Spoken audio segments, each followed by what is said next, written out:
Yo, what's poppin', Bagel Bros, and welcome back to another Patreon rant. If you want one of these, go down to the link in the description and give me $5 or $10. This one comes from Bedoofus, who says, have you ever played a bad game that's stuck in your mind?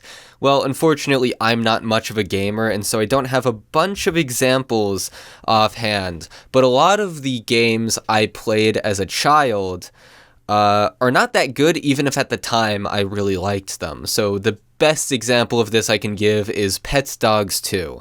Pets Dogs 2, in retrospect, I mean, first of all, it's a game that no one's ever fucking heard of, but second of all, there's a lot of repetition. Like, the first few locations you are in the game, you have like a billion missions each in them, and you explore a little bit more of the area each time, but they're also really small. And then, weirdly, like, this game is paced really weirdly, because the latter half of the locations make up maybe the last 10-15% of the game, where for most of the game you're stuck in the same places over and over again, and then the biggest areas you only go to like once.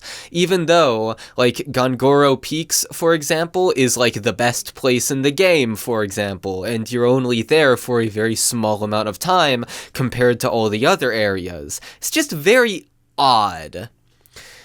But obviously, like, that's a game of my childhood that no one has even fucking heard of. What about games that people have actually heard of? Well, a while ago, and this is like, when I say a while ago, I mean a fucking while ago. I was like 13 maybe, probably more like 14, 15, probably something like that. I tried replaying Sonic Colors because it was a game that I had enjoyed a lot as a kid, and I happened to, still have it. I no longer have it. We lost all the Wii games, unfortunately. But basically, I tried to play Sonic Colors again, and my big issue with that game, upon replaying it as a 13-year-old, was that so much of the game just played itself. Specifically in the early levels, I didn't get very far. I think I didn't even get past World 1 on my... No, I think I began World 2 on my, replay.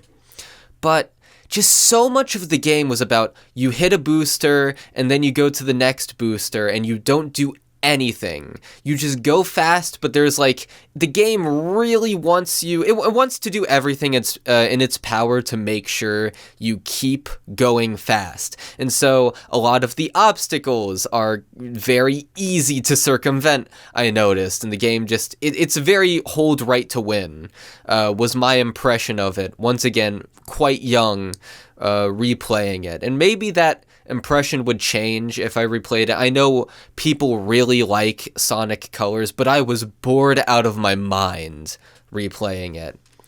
Another game that I liked as a kid that I was kind of disappointed by going back to, this was me going back to it as a 17-year-old, is Pokemon Mystery Dungeon Explorers of Time. I fucking hate the combat in the game. You spam A over and over again. Like, at least, I know real Pokemon games are kind of the same way, where you can just win with your starter, but that's why you play Nuzlocke, right? That's why you put that restriction on yourself. But I didn't do that for Pokemon Mystery Dungeon Explorers of Time, and so I just was like, this is the most spammy combat on Earth. But also, I think the Mystery Dungeon system itself is kind of dubious. The randomly generated dungeons, when every level is randomly generated, they feel very samey, and the layouts don't really stick out in your mind.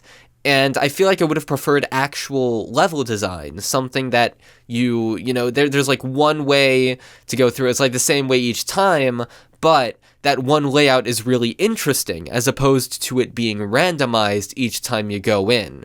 So I just felt like there were a lot of dubious decisions in the series that I hadn't thought about as a kid, but going back to as an adult, I was like, okay, what is this? And I, once again, didn't get very far. I got bored very quickly. Aside from that, like, there's a bunch of random shovelware I could talk about. Pets Horses 2. As a kid, I thought it'd be similar to Pets Dogs 2 and Pets Cats 2, where it's like an actual adventure game where you're trying to save the world, but instead it's a pet simulator. And I thought that was kinda lame, and I was disappointed. I thought it'd be like the same game with horses. I was excited, and then I played the game, and it's like an actual pets game.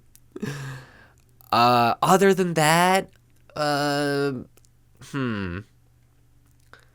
I don't know. I think that's about it. See ya.